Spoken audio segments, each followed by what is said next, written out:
پیارے دوستو، حضرت موسیٰ علیہ السلام کا ایک امتی تھا۔ اس نے حضرت موسیٰ علیہ السلام سے درخواست کی کہ آپ کلیم اللہ ہیں، اللہ تعالیٰ سے دعا کریں میرا رزق بڑھا دے، مجھے کئی وقت کے فاقے ہو جاتے ہیں۔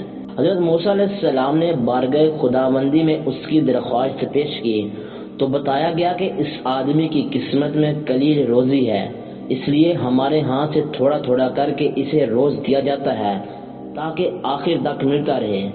اس شخص کو جب یہ بات معلوم ہوئی تو اس نے درخواست کی کہ آپ اللہ تعالیٰ سے سفارش کر کے میری قسمت کا سارا رزق مجھے ایک ہی بار دلوا دیں۔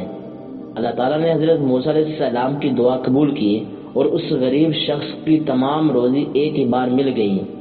اس شخص نے فوراً لنگر کھانا کھول دیا اور اعلان کر دیا کہ جس شخص کے کھانے کا انتظام نہ ہو وہ ہمارے لنگر کھانا سے پیٹ بھر کر کھانا کھا سکتا ہے۔ حضرت موسیٰ علیہ السلام کو اس کی اس حرکت پر بڑا تعجب ہوا۔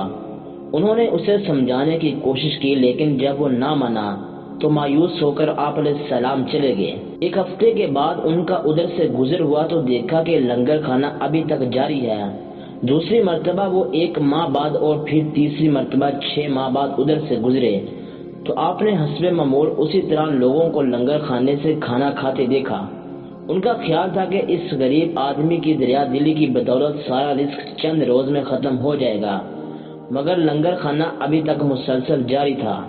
آپ علیہ السلام نے اللہ تعالیٰ سے عرض کیا، یا اللہ یہ کیا قصہ ہے، اس کا تھوڑا سا رزق ابھی تک چل رہا ہے۔ جواب آیا، بے شک اس کی قسمت میں تھوڑا سا ہی رزق تھا جو اب تک ختم ہو جانا چاہیے تھا، لیکن ہمارا قانون ہے کہ جو شخص ہماری راہ میں کچھ خرچ کرتا ہے تو ہم اس کا 10 گنا اس کو دنیا میں اور 90 گنا آخرت میں دیتے ہیں۔ یہ شخص بھی اس قانون کے دائرے سے باہر نہیں ہے، جتنا یہ ہماری راہ میں خرچ کرتا ہے اس کا 10 گنا ہم اسے دنیا میں ہی دے دیتے ہیں، اس میں تعجب کی کیا بات ہے۔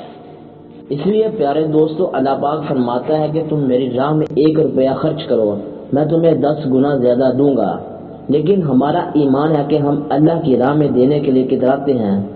اللہ پاک سے دعا ہے کہ اللہ پاک ہمیں ان باتوں کو سمجھ کر اس پر عمل کرنے کی توفیق عطا فرمائے اور ہمیں دل کھول کر سخاوت کرنے کی توفیق عطا فرمائے۔ آمین ثم آمین۔